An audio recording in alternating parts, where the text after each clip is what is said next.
85% क्या हो तो हो जाएगा 90, क्योंकि अगर अल्पसंख्यक जोड़ेंगे तो उसको तो हो जाएगा वो 90% में 86 और 10% में पूरा का पूरा मलाई। तो अंधा बाटे रेवड़ी अपन अपन का दे, ये भाजपा सरकार वोट देने के लिए दलितों को, पिछड़ों को हिंदू कहती है, जब हक देने की बात आती है तो ये इनके दुश्मन हो जाते हैं।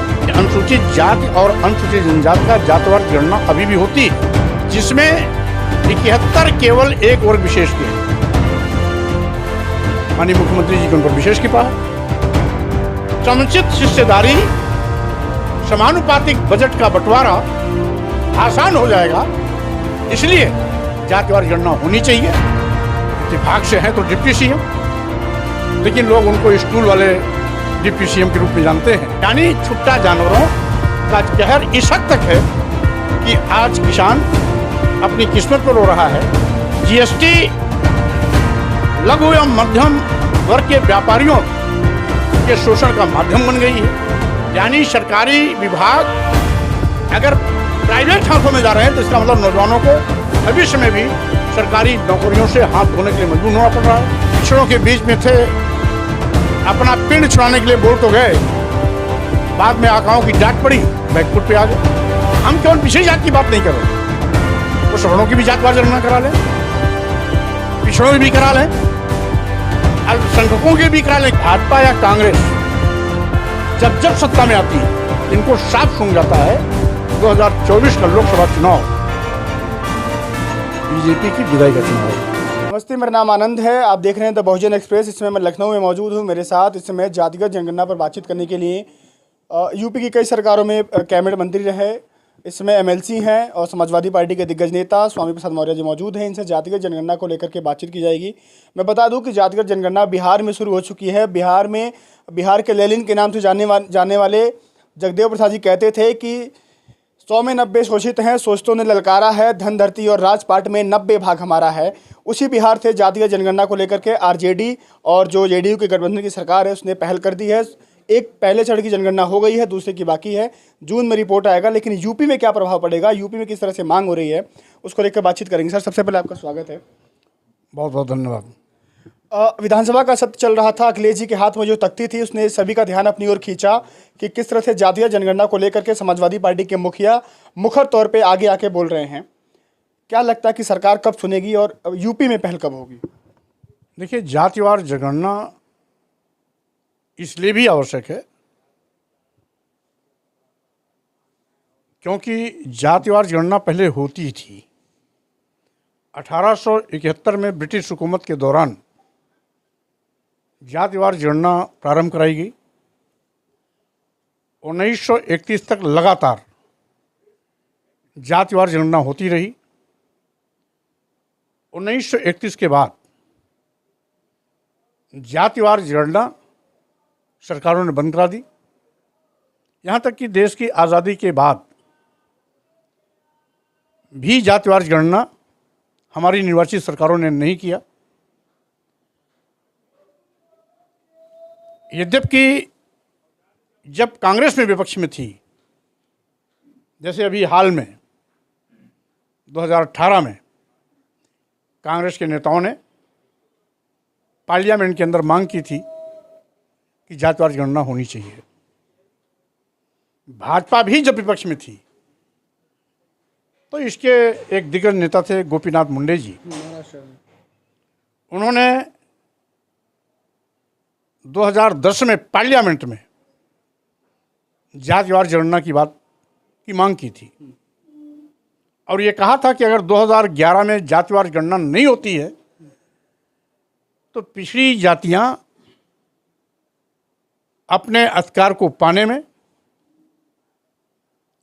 और समुचित विकास की धारा में खड़ा होने में 10 साल पीछे हो जाएंगे। यहाँ तक कि 2019 लोकसभा चुनाव के पहले तत्कालीन गृह मंत्री और वर्तमान में रक्षा मंत्री श्री राजनाथ जी ने अपने चुनावी सभाओं के माध्यम से सार्वजनिक मंचों से इस बात का उद्घोष किया था कि भाजपा फिर से अगर सरकार में आती है तो जातिवार जनगणना कराएगी। लेकिन भाजपा या कांग्रेस जब जब सत्ता में आती हैं तो इनको साफ सूंघ जाता है और जातिवार जनगणना से कतराती हैं। जबकि भारतीय संविधान के अनुच्छेद 16(4) और 15(4) क में इस बात का स्पष्ट उल्लेख है कि सामाजिक और शैक्षणिक पिछड़ेपन के आधार पर पिछड़ी जातियों को चिन्हित कर उनको समुचित प्रतिनिधित्व, समुचित हिस्सेदारी एवं समानुपातिक बजट का आवंटन सुनिश्चित करके विकास की मुख्य धारा में खड़ा करने का प्रयास करना चाहिए। इसके बावजूद सरकारें कतराती रहती हैं। यद्यपि अनुसूचित जाति और अनुसूचित जनजाति का जातिवार गणना अभी भी होती है और उसी आंकड़े के आधार पर सरकारें उनको आरक्षण में समुचित सहभागिता सुनिश्चित कराने का और समानुपातिक बजट आवंटन करने का काम भी करती हैं। सरकारों को भी सहूलियत होता है। पिछड़ी जातियों के आरक्षण के मसविदे पर कई ऐसे मौके आए जब माननीय सर्वोच्च न्यायालय और माननीय उच्च न्यायालय में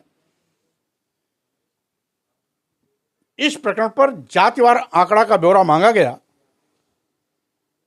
तो सरकारों ने यह कह करके उस बात को टाल दिया कि पिछड़ी जातियों का जातिवार गणना नहीं होता हुई है, इसलिए पिछड़ी जातियों का जातिवार आंकड़ा सरकार के पास उपलब्ध नहीं है। माननीय उच्च न्यायालय ने कई बार, सर्वोच्च न्यायालय ने कई बार इस ओर इंगित भी किया कि समुचित भागीदारी सुनिश्चित करने के लिए और आरक्षण की सहभागिता सुनिश्चित कराने के लिए जातिवार गणना होना चाहिए। उसके बावजूद नानुकुर करके सरकार उस पर लीपापोती करती है। इस संबंध में समाजवादी पार्टी के राष्ट्रीय अध्यक्ष श्री अखिलेश यादव ने सरकार से मांग भी की है और यहाँ तक कि विधानसभा में नेता विरोधी दल की हैसियत से इस बात को मजबूती से अपना पक्ष भी रखा। विधान परिषद में जातिवार गणना की मांग को लेकर के मैंने भी समाजवादी पार्टी का पक्ष मजबूती से रखा। अब पिछड़ी जातियों को वोट देने के लिए तो हिंदू कह करके वोट तो समेट लेती हैं, लेकिन जब पिछड़ी जातियों को हक देने की बात आती है, आरक्षण देने की बात आती है, बजट में समानुपातिक हिस्सेदारी देने की बात आती है, तो इनकी नानी मर जाती हैं और नतीजा होता है कि आनाकानी करके पिछड़ी जातियों के हितों के साथ खिलवाड़ करती हैं। सम्मान तो मिला है। इसीलिए समाजवादी पार्टी के राष्ट्रीय अध्यक्ष अखिलेश यादव ने यह भी कहा है कि अगर हमारी मांग पर केंद्र सरकार या प्रदेश सरकार जातिवार गणना नहीं कराती है, तो जब भी समाजवादी पार्टी सत्ता में आएगी हम जातिवार गणना कराएंगे। सम्मान तो मिला। इस देश के जो प्रधानमंत्री हैं वो भी खुद को पिछड़े समाज से बताते हैं, कहते हैं मैं तेली हूँ, पिछड़े समाज से हूँ। यूपी की बात करूँ तो आपके उप मुख्यमंत्री केशव प्रसाद मौर्य 2 बार उप मुख्यमंत्री रहे, उनको भी योगी जी के बगल में कुर्सी मिलती है, सम्मान मिलता है मंचों पर। अब कहाँ सम्मान चाहिए आप लोगों को? देखिए, एक व्यक्ति विशेष को आसमान पर बैठा दिए, पूरा समाज आसमान में नहीं चला जाता है। जो समाज के अंतिम पायदान पर खड़े हुए लोग हैं, गरीबी, लाचारी, बदहाली नित्य प्रति झेल रहे हैं, बड़े पैमाने पर बेरोजगारी भी है, उनके क्षेत्र में विकास भी नहीं है, तो अगर जातिवार गणना होती है, हम केवल पिछड़ी जाति की बात नहीं कर रहे हैं, वो सवर्णों की भी जातिवार गणना करा लें, पिछड़ों की भी करा लें, अल्पसंख्यकों की भी करा लें, क्योंकि अल्पसंख्यक जातियों में भी बहुत सी ऐसी जातियां हैं जो पिछड़े वर्ग में आती हैं, और सभी का जातिवार गणना हो जाने से समुचित हिस्सेदारी, समानुपातिक बजट का बंटवारा आसान हो जाएगा। इसलिए जातिवार गणना होनी चाहिए। सरकार चाहे तो सभी वर्ग, समाज, धर्म के लोगों को जातिवार गणना करा ले, उस पर हमको कोई इतराज नहीं। तो सरकार पीछे क्यों भाग रही है फिर?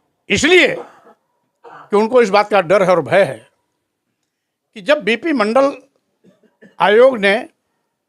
आयोग को लागू करते वक्त अपनी सिफारिशें लागू करने के लिए हिदायत दिया, तो उसमें उन्होंने कहा कि चूंकि वर्तमान में जातिवार जनगणना के अभाव में पिछड़े वर्गों का एक्यूरेट जनसंख्या उपलब्ध नहीं है, इसलिए सन 1931 की जाति जनगणना के आधार पर इनकी 52% आबादी होती है, जिस पर मैं आरक्षण देने की संस्तुति कर रहा हूं।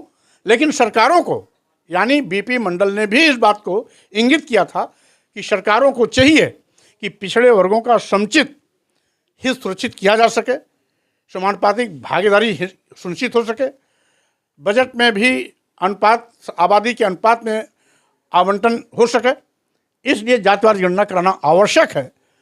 लेकिन सरकार को इस बात का भय है कि जब 1931 जाति जनगणना के आधार पर 52% पिछड़ों की आबादी है, तो हो सकता है वर्तमान में ये 60 या इसके ऊपर भी जा सकती है, और कहीं बढ़ी हुई आबादी के सापेक्ष वो और अपने हक को मांगना न शुरू कर दें। इस भय से सरकारें जातिवार जनगणना कराने से कतराती हैं। लेकिन आज समय देश और केवल पिछड़े ही नहीं बल्कि सभी समाज जो उपेक्षित हैं, आज विकास की मुख्य धारा से दूर किए जा रहे हैं, उन सब की चाहत है कि जातिवार गणना हो। सरकार नहीं कराएगी तो जब भी समाजवादी पार्टी सरकार सत्ता में आएगी वो खुद कराएगी। यूपी के डिप्टी सीएम केशव मौर्य ने एक बार दबे मन से सपोर्ट भी किया था कि जातिगत जनगणना होनी चाहिए। लगता है कि पार्टी लाइन से इतर होकर के वो सामने आएंगे, बात को रखेंगे। अब स्वाभाविक रूप से वो कहीं पिछड़ों के बीच में थे, अपना पिंड छुड़ाने के लिए बोल तो गए, बाद में आकाओं की डांट पड़ी, बैकफुट पे आ गए, बोलती बंद हो गई।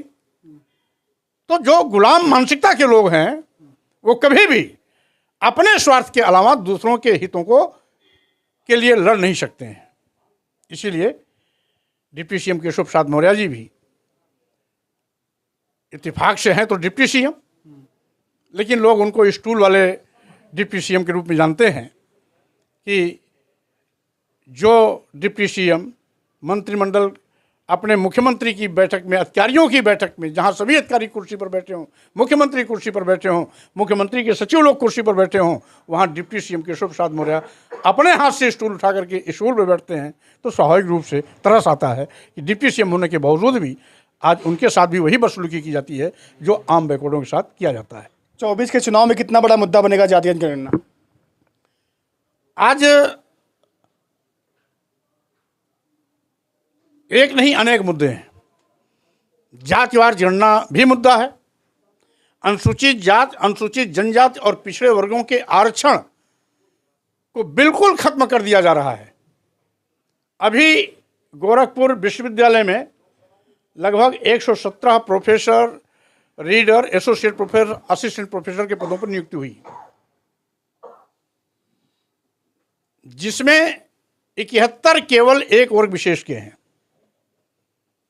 माननीय मुख्यमंत्री जी के उन पर विशेष कृपा है। एक वर्ग विशेष के, एक जाति विशेष के 71 लोग, कुल 117 पदों में से 6 पद में schedule caste, backward class, schedule tribes और माइनॉरिटीज सब हैं। मतलब 117 में से 6 पद पर मात्र SC, ST, BC और माइनॉरिटीज सभी मिलके हैं 6 पद पर। 85% को 6 सीट। 85% क्या हो तो हो जाएगा 90, चूंकि अगर अल्पसंख्यक जोड़ेंगे तो उसको तो हो जाएगा वो 90% में 6 सीट और 10% में पूरा का पूरा मलाई। इसी प्रकार से अभी करीब 20-25 दिन पहले IIT BHU में PG में 8 पद पर एडमिशन होने थे। कुल 8 अभ्यर्थी सिलेक्ट हुए थे। 8 में 7 सामान्य थे, एक बैकवर्ड था प्रजापति समाज का, और उसकी मेरिट बीच में थी। 3 उसके नीचे थे, 4 उसके ऊपर थे। उस बैकवर्ड प्रजापति को रिजेक्ट कर दिया, से सभी 7 सामान्य लोगों की भर्ती कर ली, वो मतलब एडमिशन हो गया।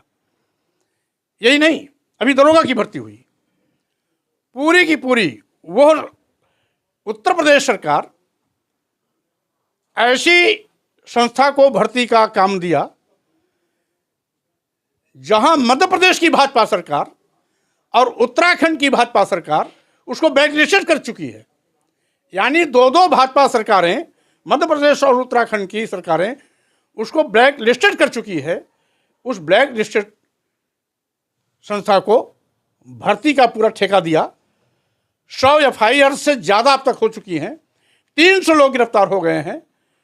न कोई जांच हो रही है, न परीक्षा निरस्त हो रही है, दरोगा को अपॉइंटमेंट लेटर दिए जा रहे हैं। ये भ्रष्टाचार है। अभी अभी करीब 2 महीने पहले एक विज्ञापन निकला था, 3 महीना हो गया, 711 पद आयुष विभाग के डॉक्टरों की जगह, जिसमें सामान्य वर्ग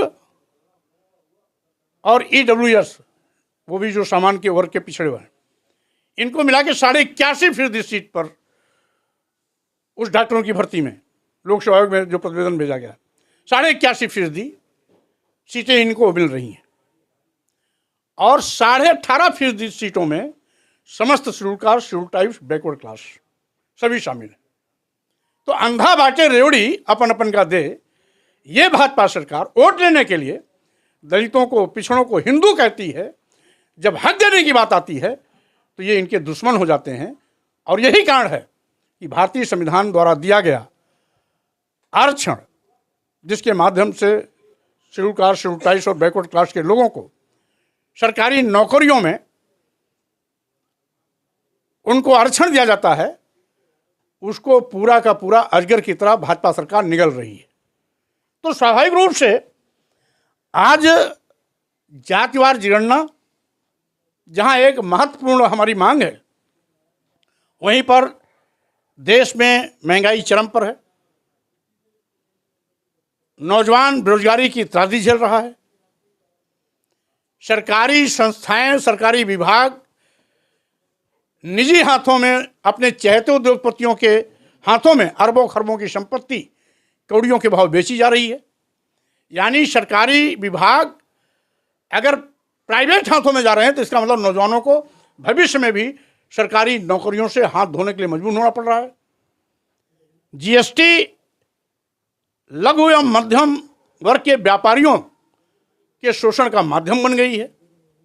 उत्तर प्रदेश में छुट्टा जानवरों का कहर किसानों पर किस प्रकार से पड़ रहा है, जिससे के नाते आज किसान भी, पश्चिमी उत्तर प्रदेश के कई किसानों ने सैकड़ों एकड़ ज़मीन अपनी जुतवा दी, इसलिए कि जब कुछ मिलना ही नहीं तो मेहनत बेकार क्यों किया जाए।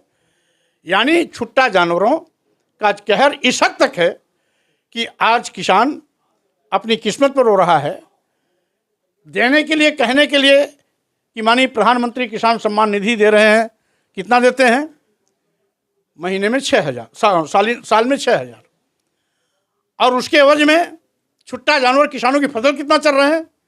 6,000 दे रहे हैं, लाखों की फसल चौपट कर रहे हैं। इसके बावजूद सरकार अपनी झूठी वाहवाही लूटने के लिए पीठ ठोकती है। तो ये तमाम ऐसे मुद्दे हैं जो एक एक करके लोकसभा चुनाव में आएगा, और साथ ही साथ 2024 का लोकसभा चुनाव बीजेपी की विदाई का चुनाव होगा। मेरे साथ इस समय यूपी सरकारों में, बहुत सरकारों में कैबिनेट मंत्री रहे, पूर्व कैबिनेट मंत्री स्वामी प्रसाद मौर्य मौजूद हैं। वर्तमान में समाजवादी पार्टी से MLC हैं। तमाम मुद्दों पर बात हुई, लेकिन जो सबसे अहम मुद्दा है वो है जातिगत जनगणना। उसको लेकर के मुखरता इन्होंने अपनी बात रखी, और इन्होंने भी वो बात की कि जो लगातार विश्वविद्यालय हो या तमाम सरकारी संस्थान हो, वहाँ पर जो लिस्ट आती है, जो भर्ती आती है या एडमिशन्स के लिए इंटरव्यू होते हैं, वहाँ पर जाति देख करके जिस तरह से भेदभाव हो रहा है, ऐसा इन्होंने आरोप लगाया, वो बहुत ही गलत हो रहा है। इन्होंने ऐसा कहा कि और 24 के चुनाव को लेकर के अच्छी तैयारी है, कौन कौन से मुद्दे रहेंगे जिसको लेकर के समाजवादी पार्टी आगे बढ़ेगी। तमाम मुद्दों पर बातचीत हुई। बाकी आप क्या राय रखते हैं कि जातीय जनगणना होनी चाहिए, नहीं होनी चाहिए, और क्या क्या फ़ायदे हैं, आप कमेंट सेक्शन में बताना मत भूलिए। फिलहाल अभी के लिए नमस्कार।